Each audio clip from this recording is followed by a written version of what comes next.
요한계시록 5장 1절부터 7절까지만 한 목소리로 같이 읽읍시다. 요한계시록 5장 1절부터 7절까지 같이 읽습니다. 내가 봄에 보좌에 앉으신 이의 오른손에 두루마리가 있으니 안팎으로 썼고 7인으로 봉하였더라.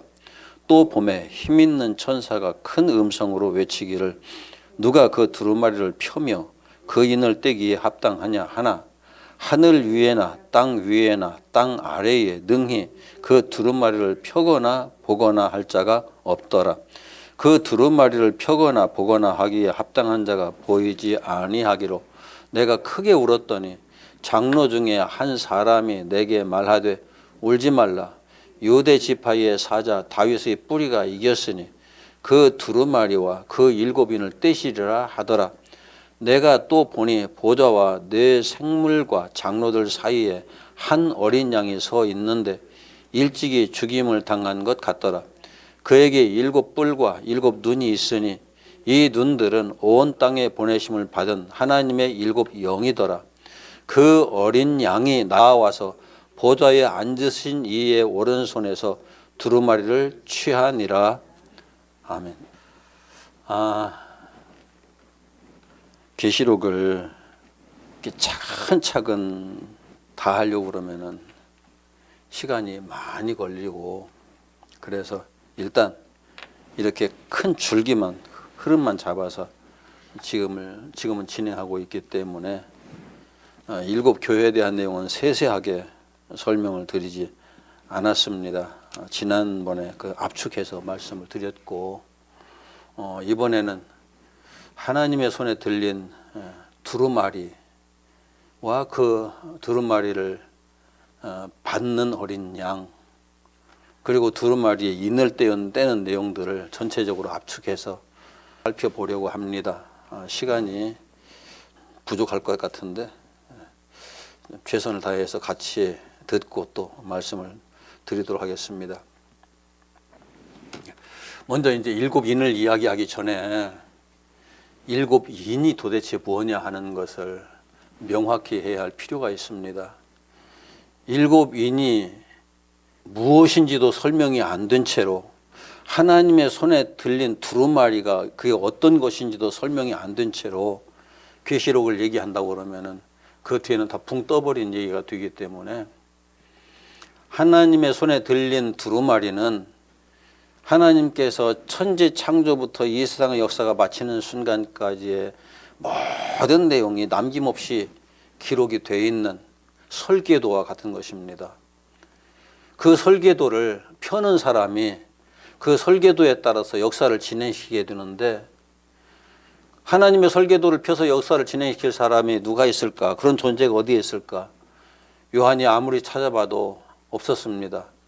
하늘 위에도 안 보였고 땅 위에도 안 보였고 땅 아래에도 안 보였고, 그래서 크게 통곡을 했다고 그렇게 기록되어 있습니다.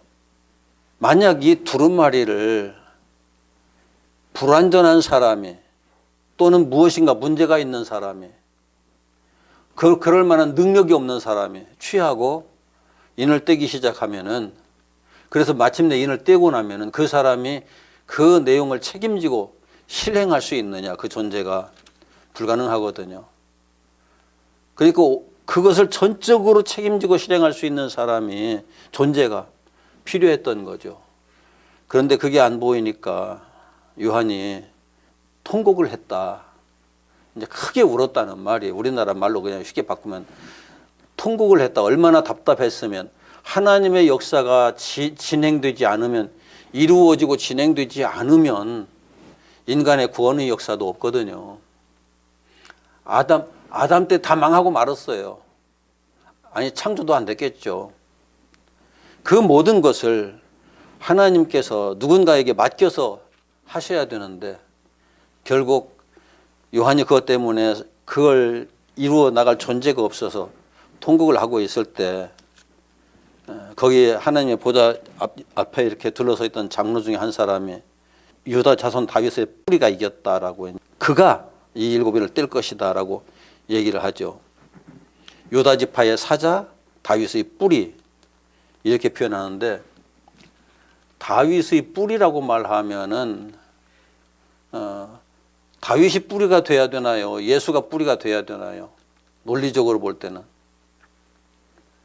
다윗의 후손이니까 다윗이 뿌리가 되어야죠. 그런데 여기서 설명하는 것은 다윗의 뿌리, 다윗의 근본이라고 예수를 소개를 하거든요. 이 세상의 모든 것들은 예수 그리스도에 의해서 존재하게 되었다는 것을 이런 식으로 이제 표현하는 거죠.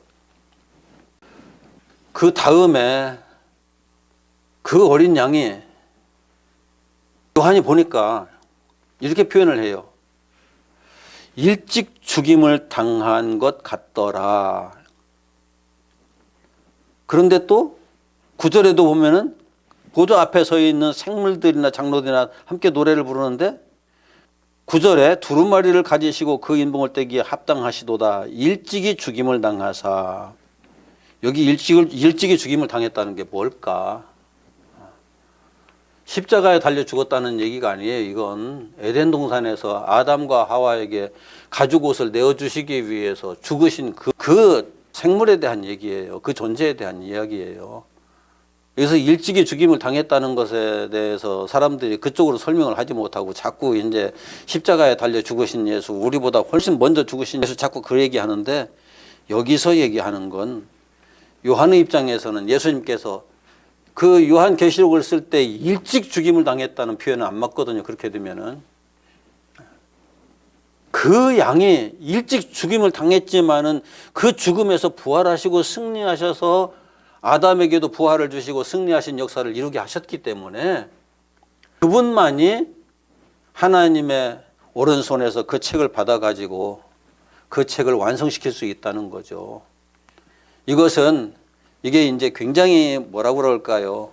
영적인 세계와 물질적인 세계를 훌쩍 뛰어넘어서 그 차원을 넘어서서 영적인 세계에서 설명하는 것이기 때문에 과거, 현재, 미래를 넘어서서 그 영적인 세계에서 설명하는 것이기 때문에 이 죽임을 당한 것은 시간 속에서 죽임을 당하는 것이지만은 영적인 세계 속에서는 이미 자기의 생명을 내놓으신 분이거든요.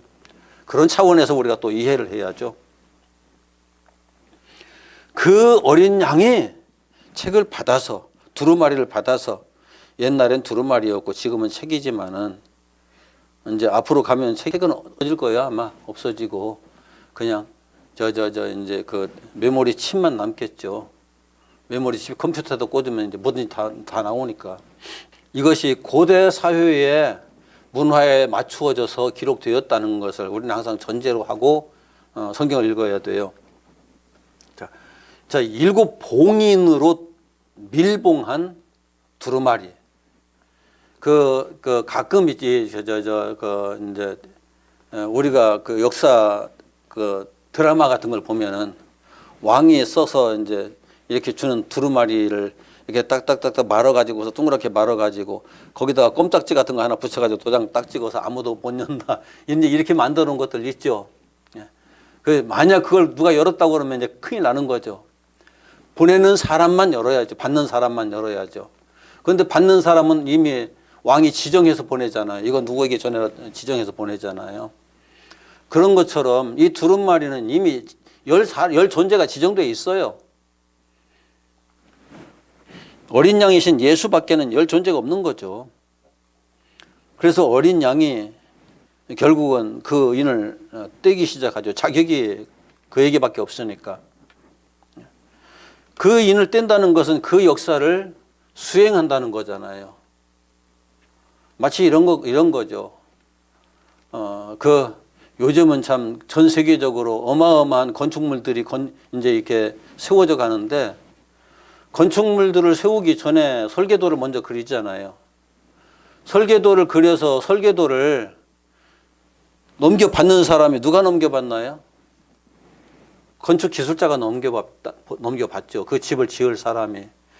그리고 그것을 넘겨받은 사람이 책임을 지고 그 집을 짓는 것처럼 마찬가지예요.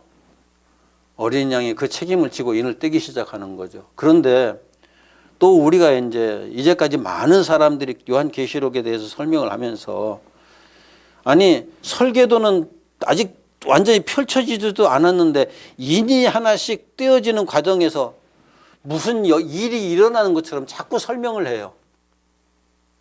설계도가 펴지지 않았는데 공사가 시작될 수 있나요? 그건 말이 안 되는 거죠. 설계도가 펼쳐져야 설계도를 보고서 공사를 시작하거든요. 이 역사라는 게 그래요. 하나님께서 진행시키시는 역사도 하나님께서 설계하신 대로 진행이 되는데 그 설계도가 펼쳐져야 그 설계도대로 역사가 진행될 거 아니에요. 그런데 성경에는 첫째인을 떼니까 어떤 것들이 보이고 둘째인을 떼니까 어떤 것들이 보이고 이것은 역사가 진행되는 것이 아니라 그 역사가 진행될 환경. 자, 이렇게 제가 가끔 설명을 해요. 설계도를 받아든 사람이 설계도는 받았어요. 어디다 집을 지을 건 알잖아요. 어디다 집을 지을 건 이제 이 집을 지을 터를 봤어요. 이 터가 어떤 터인지를 지금 보는 거예요. 확인시켜 주는 거예요. 역사가 진행되는 터가, 역사가 진행되는 환경이 이 설계도가 딱 펼쳐지고 거기에 하나님의 역사가 진행될 그 환경이 어떤 환경인지를, 그리고 그 역사가 장차 어떻게 진행돼서 어떻게 마감될 것인가 하는 것들을 먼저 보여주는 거죠. 역사는 시작이 안 됐어요. 그래서 7개의 인을 다 떼기 전에는 어떤 역사도 진행되지 않는다. 누가 만약에 7개의 인이 다 떼지도 않았는데 어떤 일이 벌어지고 어떤 역사가 진행되더라 말을 한다고 그러면 그 사람은 계시록을 제대로 읽어보지 못한 사람이에요. 누군가 다른 사람의 이야기를 듣고서 그 사람의 이야기를 따라서 계시록을 보면서 설명하고 있는 거지 자기가 스스로 계시록을 깨달은 사람은 아니에요. 책을 보면서. 7인을 다 떼기 전에는 어떤 내용도 실현되지 않는다. 7인을 다 떼고 나서야 비로소 하나님께서 계획하신 역사가 시작이 된다. 이것은 요한복음 1장 1절에서 3절까지 좀 같이 봅시다. 요한복음 1장 1절에서 3절까지 그 내용을 전제로 해서 하는 이야기거든요. 요한복음 1장 1절에서 3절까지 같이 읽습니다. 태초에 말씀이 계시니라. 이 말씀이 하나님과 함께 계셨으니 이 말씀은 곧 하나님이시니라. 그가 태초에 하나님과 함께 계셨고 만물이 그로 말미암아 지은 바 되었으니 지은 것이 하나도 그가 없이는 된 것이 없느니라. 만물이 지어졌다는 것만 얘기하는 것이 아니에요. 계시록에서는 그 만물을 주께서 친히 하나님의 설계에 따라 지으시고 창조하시고 그 지으신 만물의 역사가 진행되는 것까지를 주께서 책임지고 하신다. 계시록에서는 그렇게 전개하고 있는 거죠. 결국 이 세상에서 진행되는 역사의 성격과 목적과 방향성을 7인이 하나씩 떨어지면서 우리들에게 확인시켜 주는 거예요. 그리고 마지막 7째 봉인이 떨어지면서 하나님께서 계획하신 역사가 시작이 되죠. 우리가 이 7인이 떨어지는 과정에서 이 땅의 역사가 어떤 성격을 가지고 있나, 어떤 배경을 가지고 있나, 그리고 어떤 목적을 향해서 흐르는가, 어떤 방향으로 흐르는가, 이것을 이해하지 못하면은 나머지 계시록을 다 놓쳐버려요. 그렇기 때문에 그것을 이 인을 떼는 과정에서 다 확인을 할 수 있어야 되는 거죠. 오늘 그 얘기를 같이 나누어 봅니다. 성도들에게 이 땅은 영적 훈련장이에요. 항상 기억하세요. 거듭남의 장이에요. 그 이상도 그 이하도 아니에요. 그 어린 양이 6인을 이렇게 하나씩 하나씩 떼면서 보이는 것은 이 세상이 우리들이 훈련장인데 훈련장이 어떻게 생겼는가, 어떤 환경 속에서 어떤 성격을 가지고 이 훈련장에서 진행되는 역사들이 이루어질 것인가 하는 배경에 대한 설명을 하고 있다.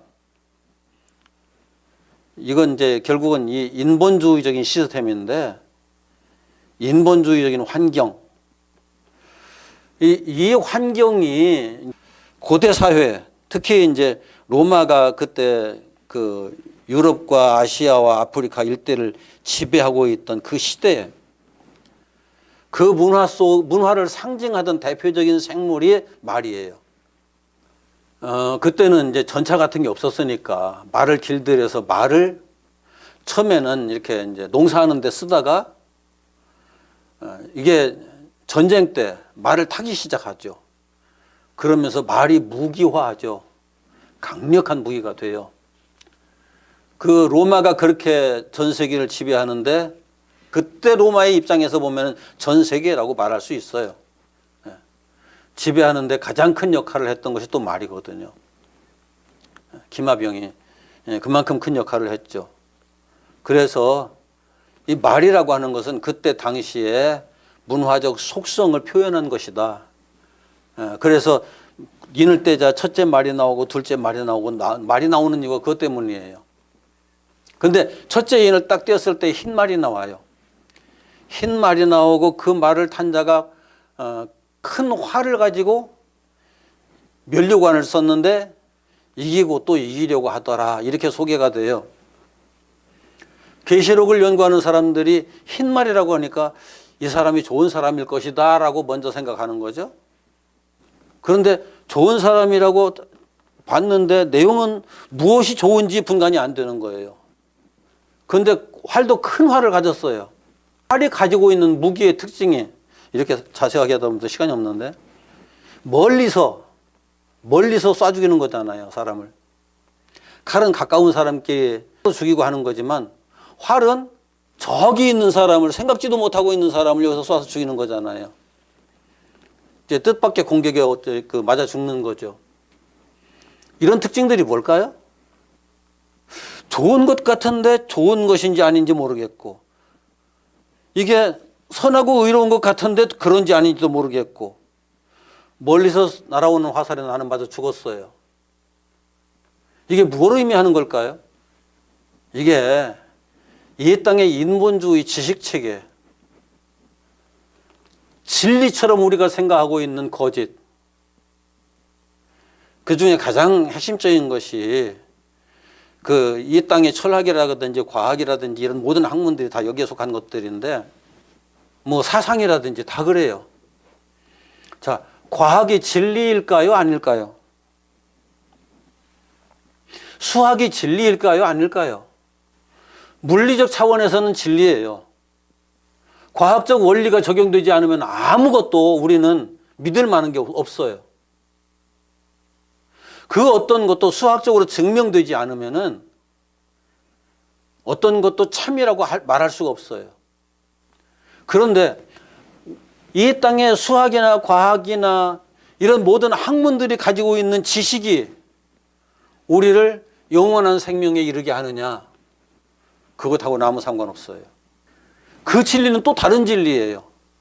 그런데 문제가 되는 건 이 땅의 그런 진리들이 물리적 진리들이 우리를 하나님의 진리에서 자꾸 벗어나게 하는 거죠.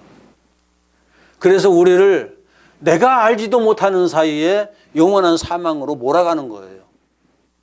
우리들이 아이를 낳으면 낳자마자 유치원에 보내고 초등학교 보내고 요즘은 유아원 보내죠. 유아원, 유치원, 초등학교, 중학교, 대학교, 고등학교, 대학교, 대학원 다 가르치려고 애를 쓰는데 거기서 배우는 게 뭐예요? 진리를 배우나요? 대학을 진리의 전당이라고 하긴 하는데 들어보면은 우리가 생각하고 있는 진리하고는 너무 달라요. 이 세상의 논리를 배워요. 이 세상의 논리를. 그래서 그것이 세상을 지배해요. 이 세상의 논리가 이 세상의 모든 학문이 세상을 지배해요. 지금은 온 세상을 다 그것이 이기고 있는 것 같아요. 그런데 마지막에 그것은 아무런 가치가 없는 것이다 라는 것을 확인하게 되고 마침내 패배하죠. 저 계시록 저 끝에 가서 그래요. 그런데 이 땅에서는 우리가 그 영향을 받지 않을래야 받지 않을 수 없는 환경 속에 있는 거죠. 이런 시스템 속에서 우리가 지금 살아가고 있어요. 이것은 사탄이 에덴 동산에서 아담에게 선악을 알게 하는 나무의 열매를 먹으면 내가 하나님과 같이 될 거야 한 그 말에서 시작된 거거든요. 하나님의 법을, 하나님의 진리를 우리가 하늘에서부터 땅으로 이렇게 끌어내려 가지고 인본주의적인 사상에다가 접목시켜서 발전시키는 것이 이 땅의 학문들이에요. 그렇기 때문에 그것은 우리를 다시 하늘로 끌고 올라가는 것이 아니라 이 땅에 사탄에 의해서 최적화시켜 가지고 우리에게 주어진 것이기 때문에 우리는 그것에 의존하면은 100% 망하고 말아요. 그런데 이제 이 땅의 진리들이 참 재미있는 게 이 땅의 그 학문들이 궁극적으로 막 파고 들어가니까 어느 것도 확정된 것이 없다. 이걸 이제 불확정성의 원리라고 하는데 이제 양자역학에 이제 들어가서 비로소 나오는 거예요. 불확정성의 원리. 어떤 것도 확정된 것이 없다. 이걸 컵이라고 하느냐? 컵이 아니다. 우리가 컵이라고 보니까 컵인 거지. 이것을 전자현미경으로 들여다보고 전자현미경보다 더 미세한 현미경으로 들여다보면은 이건 이게 아니다. 99.99% 이상이 허공이다. 나머지 0.01% 아니면 0.001% 에너지일 뿐이다. 여러분들이 이제 그런 공부를 해보면 좀 재미있을지 모르겠는데 아인슈타인이 모든 물질은 100% 다 에너지다라고 결론을 내려놨거든요. 그래서 모든 것이 보이는 것이 아니고 들리는 것이 아니다 라는 말을 옛날 사람들이 다 했어요. 옛날 사람들이. 그런데 기독교에서조차도 지금 보이는 것이 사실이고 들리는 것만이 사실이라고 생각하는 이상한 사고방식에 빠져가지고 하나님의 영적인 세계에 접근하기 굉장히 어려워져 있어요. 자, 첫째 말이 확인해 주는 것. 이 세상에 속한 모든 지식은 다 거짓이다. 그런데 진리처럼 작용한다. 그것이 우리를 죽인다. 우리가 알지 못하는 사이에 멀리서. 아니, 사실 보면 가까이 있지만은 가까이 내가 느끼질 못하니까 멀리서 날아온 화살에 맞아 죽는 것처럼 우리는 죽어간다. 그런 차원에서 이해를 하면 돼요. 그럼 두 번째 말. 둘째 봉인을 딱 떼니까 붉은 말이 나오죠. 그 말의 탄자가 큰 칼을 가졌죠. 이게 무슨 얘기냐면은 붉은 말은 여기 붉다는 그 표현이 그 헬라어로 보면은 타는 불꽃 색깔이에요. 뜨겁게 타오르는 불꽃 색깔. 그러니까 불타는 말인 거죠. 그 말 위에 사람이 탔는데 큰 칼을 가졌어요. 그리고 사람들을 죽여요. 이게 뭘까? 우리 속에 언제 불덩어리가 생기나요? 우리 안에 좋지 않은 감정이 막 북받으면은 불덩어리가 생기죠. 그런데 이 땅은 우리가 이 세상을 살면서 태어나면서부터 경쟁하기 시작해요. 아니, 그 야곱하고에서는 엄마 뱃속에서부터 경쟁했죠. 먼저 형이 되려고. 그런데 이 경쟁이 인류의 역사에서 경쟁이 언제부터 시작됐는가 하면은 가인과 아벨에서부터 시작됐거든요. 하나님 앞에 더 인정받고자 한 경쟁이 그렇게 돼버린 거예요. 그런데 우리가 이 땅에 태어나면서부터 인간은 바로 그 경쟁 시스템 속에서 살아요. 그렇기 때문에 유아원에 보내더라도 다른 애들보다 내 아이가 똑똑해야 되고, 유치원에 보내도 내 아이가 1등 해야 되고, 초등학교, 중학교, 고등학교 다 내 아이가 1등 해야 되고. 왜요? 그래야만 경쟁에서 처지지 않으니까. 그런데 이게 좀 씁쓸한 얘기지만은 유아원, 유치원, 초등학교, 중학교, 고등학교, 대학교 계속 1등 하는 애들이 백그라운드가 든든한 애들이 1등 하던가요? 백그라운드가 없는 애들이 1등을 하던가요? 이게 뒤에 자원이 든든하게 버텨줘가지고 잘 밀어주는 아이들이 요즘은 잘하게 돼 있어요. 기본적으로 그래요. 옛날에는 개천에서도 용이 나왔지만 요즘에는 개천에서 용 나기 참 힘들어요. 이 백그라운드가 큰 칼인 거예요. 내 힘, 나를 뒷받쳐주는 힘. 국가 간 경쟁도 마찬가지죠. 중국하고 미국하고 경쟁해서 지금 누가 이겨요?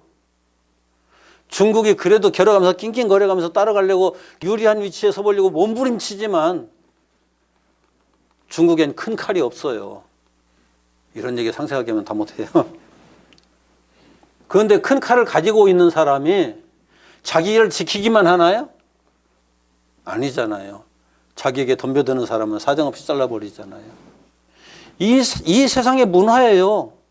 경쟁과 갈등과 대립, 다툼 끊임없이 일어나는 이 문화. 거기에 화평이 있다고요? 세상에서는 화평 없어요. 세상에서 우리가 화평, 평화 얘기하지만은 세상에 진정한 평화는 없어요. 평화는 그냥 꿈속에만 있을 뿐이에요. 둘째, 인이 떼면서 확인되는 건 이 세상은 경쟁과 갈등의 문화 속에서 역사가 진행되는 구조다. 이게 우리가 이 세상을 살아가면서 그 훈련을 받는 훈련장이라는 거예요. 셋째 봉인이 이제 떨어져요. 셋째 봉인이 떨어지는데 거기에 검은 말을 타고 어떤 사람이 나오죠. 손에 저울을 가졌죠.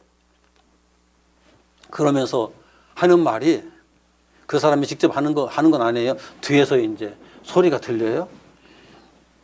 뭐라고 해요? 한 데나리온에 밀 한 대요. 한 데나리온에 보리 석 대로다. 또 감람류와 포도주는 해치지 말라 하더라. 한 데나리온에 밀 한 대. 이게 이제까지 세대주의자들이 이것을 설명을 하면서 이건 엄청난 기근이다. 먹을 게 진짜 없는 시대인가 보다라고 설명을 했어요. 그런데 제가 이렇게 가만히 생각해 보니까 제 어렸을 때 물가가 이랬어요. 제가 어렸을 때. 내가 하루 일해서 품삯을 받으면은 쌀 한 대를 샀어요. 그때는 이제 인건비가 좀 많았죠. 이것보다는 그래도 그럼. 보리는 몇 대씩 샀거든요. 그때 쌀 한 대면 서양에서는 밀 한 대예요. 밀은 주식이었고 보리는 부식이잖아요. 그러니까 하루 일해가지고 보리 석 대를 사면은 어지간한 그 가구는 그냥 입에 풀칠은 해요. 그 로마가 지배하던 시대에 그 시대의 시대적 상황을 보면은 이것도 괜찮은 거예요. 먹고 살기 입에 풀칠하기가 얼마나 힘들었는데요. 이게 아니고 경제 얘기, 경제. 검은 말은 우리 욕망의 성격이거든요. 우리가 욕망을 가지고 있는지 없는지는 알 길이 없지만은 어느 순간에 내가 내 욕망을 딱 들여다보기 시작하면은 새카매요. 아예. 저 뒤에 가면은 이제 그 욕망의 실체가 무적행으로 이제 다시 보이지만 이게 우리 욕망의 본질이 시커매가지고 속이 들여다 보이지 않는 건데 그것이 이 땅에 시스템화하면서 나타난 것이 경제 시스템이에요. 경제 시스템. 공산주의는 경제 시스템이 아닌가요? 자본주의만 경제 시스템인가요? 공산주의, 자본주의 다 경제 시스템인데 경제 시스템을 어떤 구조로 운영을 하느냐 하는 차이일 뿐이에요. 공산주의는 경제를 공동으로 관리한다는 차원에서 공산주의인 거고 자본주의는 자본을 가지고 있는 각 개인이 운영한다는 차원에서 자본주의예요. 그런데 공산주의나 자본주의나 결국은 자본을 가지고 있는 사람, 인간의 욕망을 틀켜지고 그 욕망을 좌지우지하는 사람이 모든 경제권을 가지고 가치를 먹여요. 그래서 하나의 비화를 설명하면은 미국에서 삼성전자에게 태클을 건 적이 있었어요. 삼성전자에 태클을 걸면서 이것저것 시비를 걸으니까 그때 삼성전자 회장이 얼마 전에 죽었습니다만은 미국에 반도체 수출 안 한다. 수출 금지. 삼성전자 회사에다가 삼성전자에다가 특명을 내려놨거든요. 조그만 회사가 미국의 반도체 수출하던 걸 딱 멈춰버렸어요. 미국에서 누구들이 수출하는 다른 데서 사다 쓰지 했어요. 그런데 다른 데서 사다 쓰니까 모든 제품들이 성능이 팍 떨어져 버리는 거예요. 대체할 길도 없고 우리나라에서 사가지 않으면 어디서 생산하는 그 기술 못 따라와요. 결국은 1년도 못 돼가지고 두 손 뻗었죠. 이게 어떤 욕망의 안에서 작용하기 시작하면은 그 욕망에 더 큰 욕망을 가진 사람들이 상대방을 제압하려 들고 거기에서 큰 칼을 가진 사람은 다시 거기에 대항을 하게 되고 이렇게 전쟁이 시작되는 거죠. 그래서 어떤 전쟁이든지 경제와 연결되지 않은 전쟁은 없어요. 1차 세계대전, 2차 세계대전 다 경제 때문에 일어났어요. 그러면서 서로 주도권을 잡으려고 서로 자기가 저울을 가지고 그 가치를 매기려고 애를 쓰는데 지금 전 세계의 경제적 가치를 매기면서 주도하고 있는 건 미국이에요. 아직까지는 그래요. 이렇게 셋째 봉인이 떨어져서 이 땅이 경제 중심으로 인간의 욕망을 기본으로 한 바탕으로 한 경제 중심의 문화로 돌아간다. 이것이 결국은 이 땅에 바벨탑도 쌓고 바벨론이라고 하는 도시도 세우고 이런 형태로 진행이 됐거든요. 그런데 첫째, 둘째, 셋째 봉인이 떨어졌다고 역사가 시작된 거 아니에요. 아직 멀었어요. 넷째 봉인이 이제 떨어지죠. 넷째 봉인이 떨어졌는데 청황색 말이 나와요. 거기에 탄 자 이름이 사망이에요. 지나가면서 사람들을 죽이는데 그 뒤에 음부가 따라와요. 이게 무슨 얘기냐면은 자, 역사가 흘러가는데 흘러가는 역사의 큰 흐름이 사망으로 시작해서 사망으로 흘러간다는 거예요. 문화 자체가 이 땅의 문화의 바탕이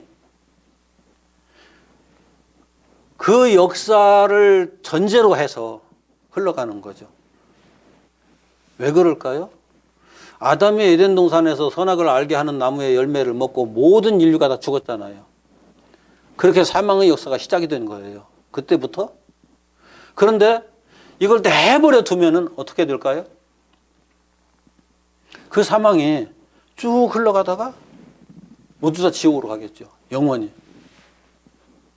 이 땅에서 우리가 그냥 육체로 살다가 육체의 삶이 끝나면은 지옥으로 풍덩풍덩 빠지는 거죠. 그 지옥이 이제 계시록에서는 불못이라고 그렇게 나오죠.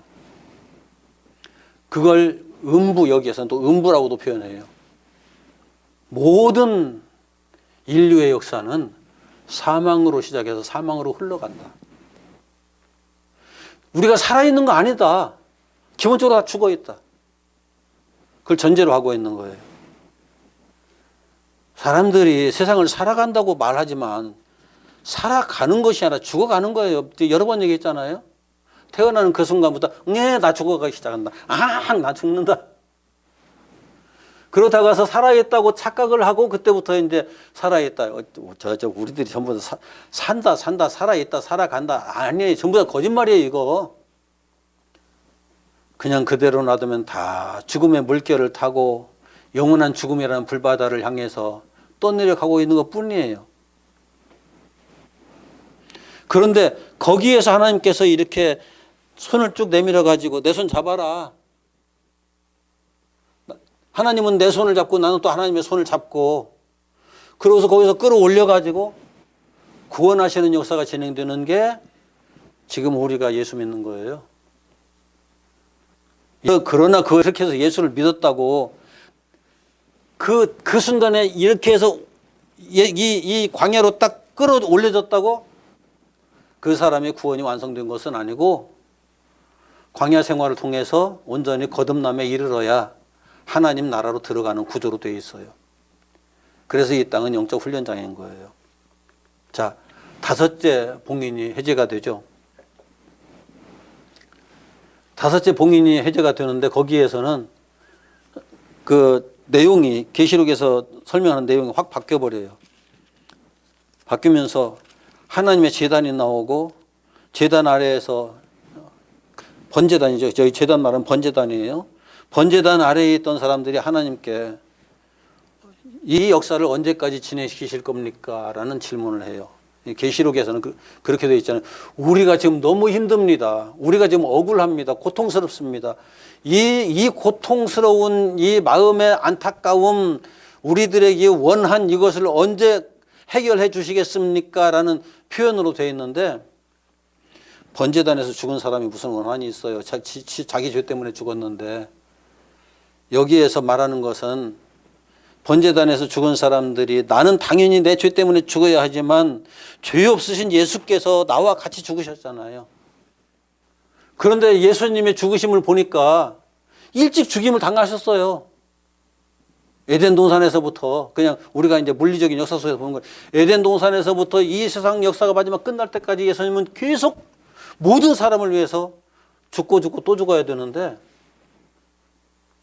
그 예수님을 생각하는 사람들이 도대체 주님 당신께서 언제까지 이 고통을 감당하시는 것입니까? 라는 질문을 하고 있는 거거든요. 이게 문학적 표현이기 때문에 제대로 보고 이해를 해야 된다고요.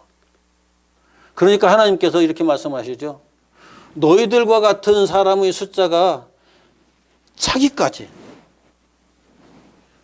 그럼 차기까지라는 게 어디에 차는 거예요? 하나님의 계획의 차기까지. 하나님 나라에 채워지기까지. 그러니까 그건 우리가 숫자가 얼마인지 그건 얘기할 수 없어요. 우리가 말할 수도 없어요. 이해할 수도 없어요. 하나님 나라의 백성의 숫자가 차기까지 이 역사는 끊임없이 진행된다.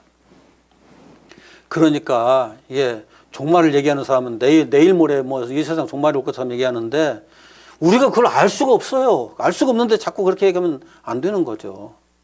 그런데 내일 모레 이 우주적 종말이 온다. 그것이 심각한가요? 내일 모레 내가 죽을 줄 모른다는 것이 심각한 건가요? 개인의 종말이 훨씬 심각해요. 그런데 개인의 종말을 느슨하게 만들고서 그거 생각하지 마 해놓고서 우주 종말을 얘기하는 게 사탄의 계략이에요. 사람들은 그걸 이해를 못해요. 왜 그런지? 내일 나를 주님께서 부르시면은 나는 지금 보좌 앞에 설 수 있는 자신이 있느냐? 바울은 자기 사역 다 마치고 나서 끝날 쯤 돼가지고 내가 죄인 중에 괴수다라고 고백을 하거든요. 그런데 재미있는 건 예수님께서 내가 죄인을 만나러 왔지 의인을 만나러 온 거 아니다라고 말씀하시잖아요. 내가 완벽한 죄인이고 더 이상 주님 앞에 설 수 없는 존재입니다. 오직 당신의 은혜만이 내게 가득히 채워지기를 원합니다. 이것이 예수님께서 기대하시는 거고 그렇게 되면 이미 그 사람은 의인이에요. 사망에서 시작해서 사망으로 끝나는 역사를 언제까지 진행시킬 겁니까? 당신의 나라의 백성이 채워질 때까지 이 역사는 계속될 거다. 이 땅의 역사는 그때까지 진행되는 거예요. 자, 다섯째 봉인이 떠졌다고 역사 끝난 거 아니에요? 여섯째. 오늘 여섯째 봉인까지만 합시다. 여섯째 봉인이 제거되면서 보이는 계시가 이게 막 그냥 섬과 섬이 다 막 옮겨지고 산이 옮겨지고 막 그 산 위에 있는 바위들이 그냥 막 무너져 내리고 어마어마한 그 천지가 뒤집어지는 역사들이 진행이 되거든요. 이게 언제까지 진행되느냐 다섯째 인에서 그거 확인했죠. 여섯째 인에서는 어떻게 진행되느냐는 거예요. 어떻게 진행되는지 이제 나팔 역사가 진행되면서 확인하겠지만 이 구원의 역사가 구원을 받는 사람이든지 구원을 받지 않는 사람이든지 이 역사는 언젠가는 어마어마한 충격을 받게 돼 있어요. 구원을 받는 사람은 어떤 충격을 받느냐? 내가 완벽한 죄인이라는 것을 확인하면서 충격을 받아요. 하늘과 땅이 뒤집어지는 충격을 받아요. 내 지식이 다 뒤집어져요. 내가 가지고 있던 가치관이 다 뒤집어져요. 내 생활관이 다 뒤집어져요. 내 지식체계가 다 뒤집어져요. 어마어마한 충격들이 지나가죠. 그러면서 거기서 새로운 존재가 탄생을 하죠. 죽어야 산다는 것처럼 끔찍한 일 없어요. 우리는 그냥 어떤 면에서 관념적으로만 자꾸 생각을 해버리고 그냥 지나가 버리는데 아니에요. 저는 이런 경험을 할 때마다 엄청나게 통곡을 하고 몸부림쳐가면서 그렇게 지나왔어요. 어떤 때는 여기서 표현된 대로 저 바위가 그냥 내게 툭 떨어져 가지고 나를 갖다 완전 흔적도 없이 사라지게 만들어버리면 차라리 내가 편하겠다. 여기 표현된 건 그래요. 저는 그렇게까지는 안 돼봤는데 얼마나 힘들면 그럴까요? 주님과 함께 좁은 길을 걷고 그 좁은 길에서 내가 사라지고 주님만 남는 역사가 우리들에겐 그렇게 진행되는 거고, 그럼 구원받지 못하는 사람에겐 그것이 마지막 날에 진행되는 거죠. 마지막 날에 한꺼번에 죽고 싶지만 죽지도 못하고 흔적도 없이 사라지고 싶은데 그렇지도 못하고 그래가면서 지옥으로 쫙 또 밀려가는 그 마지막 한번 참상을 생각해 보세요. 얼마나 공포스러울까. 그 공포스러움이 기록되어 있는 거예요. 그래서 이 땅의 역사가 훈련이 단순한 게 아니라 나라는 존재가 완전히 어마어마한 격변을 일으켜가면서 대지진이 일어나듯이 그런 과정을 거치면서 바뀌는 거고, 거기서 새 생명이 탄생하는 거고, 살아있을 때, 육체로 살아있을 때 그 경험을 못한 사람은 육체가 죽어가면서 마지막 순간에 한꺼번에 그걸 체험하게 되는데 그때는 기회가 없다. 그것까지를 우리들에게 확인시켜 주는 거죠. 정리합시다. 결국은 이 땅의 문화는 우리에게 도움을 주는 문화는 아니에요. 신앙생활 하는데 어떤 것도 우리를 어떻게 하든지 이 땅에 묶어 매려고 하는 것들이에요. 다. 우리는 거기에서 벗어나기 위한 몸부림을 치는 거고요. 날마다. 우리 신앙생활의 본질이에요. 이런 환경 속에서 우리가 주님이 승리하셨기 때문에 내가 주님 안에서 주님과 함께 반드시 승리한다. 이 믿음을 가지고 신앙생활을 해가는 거죠. 이게 우리의 신앙생활이에요. 쓸데없이 뭐 문재인이가 어떻고 누가 어떻고 뭐 트럼프가 어떻고 누가 어떻고 다 쓸모없는 얘기예요. 내가 이 땅에서 지금 어떤 존재로 나타나느냐. 여기에서 실패하면 모든 거 실패하고요. 여기에서 승리하면 모든 거 승리하는 거예요. 6째 봉인까지 해제되지만 마지막 7째 봉인이 아직 그대로 남겨져 있기 때문에 아직 역사는 시작되지 않아요. 다음 주에 7째 봉인에 대해서 말씀을 드릴 거예요. 이 역사는 전체 인류에게도 그대로 적용이 되지만 우리 한 사람 한 사람에게도 그대로 진행되는 계시다. 그 내용이다. 꼭 이해하시길 바랍니다. 기도합시다.